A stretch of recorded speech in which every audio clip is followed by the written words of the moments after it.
কিরে কই দেরি হয়ে যেতেছে না? দাওয়াত তো বেটা শেষ হয়ে যাবো গা, তাড়াতাড়ি আয়। এক্ষুনি আইতাছি। তাড়াতাড়ি লো। দেরি হয়ে যাইতেছে বেটা, খাউন টাউন পামু না আবার পরে। খাউন টাউন শেষ হয়ে গেলে পামু কিছু, তাড়াতাড়ি লো। বিয়া বাড়ি দেখলে চুপ করে দাঁড়াই, বুঝছস?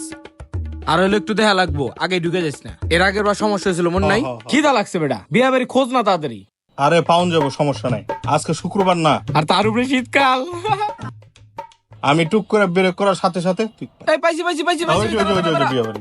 সাইডে ল। হন, তুই আস্তে আস্তে সালাম দিতে ঢুকবি, আমি আশেপাশে দেখবো পরিচিত কোনো লোক আছে কিনা। সালামটা কি জোরে দিম না আসতে দিম? আসসালামু আলাইকুম মুরব্বি, ঠিকঠাক। আসসালামু আলাইকুম। আরে বেটা সালাম কম দে, চুপ করে ঢোক আগে। বেটা বইয়া লই আগে লো। এই হে কত মানুষ, চেয়ারে তো পাকা। খাওন দেয় নাকি? ভাই কি অবস্থা? আরে বেটা বাদ দাস না, কেউ যদি না চিনি এর লাগি আমি আদ দিয়ে রয়েছি, বুঝছ না? প্লেট আয় পড়ছে দোষ। আরে বেটা পরে লো, ওরা লই লুক আগে। তোর বেটা খিদা লাগছে না? এই মাংস আস্তে আস্তে লইছে। হ্যাঁ খাবার ঠিক আছে? হ ভাই হ। হ্যাঁ ভাই, ভালোই হয়েছে ভাই। তা ভাই আপনারা কোন পক্ষ? ছেলে পক্ষ। মেয়ে পক্ষ। আবারও ধরা খাওয়াই দিছস। এটা তো মুসলমানের দাওয়াতটা। দোস্ত আর যাই হোক, খাওয়া দাওয়াটা জম্পে শুইছে। হ, মানিজ্যত বিষয় না। হ্যাঁ হ্যাঁ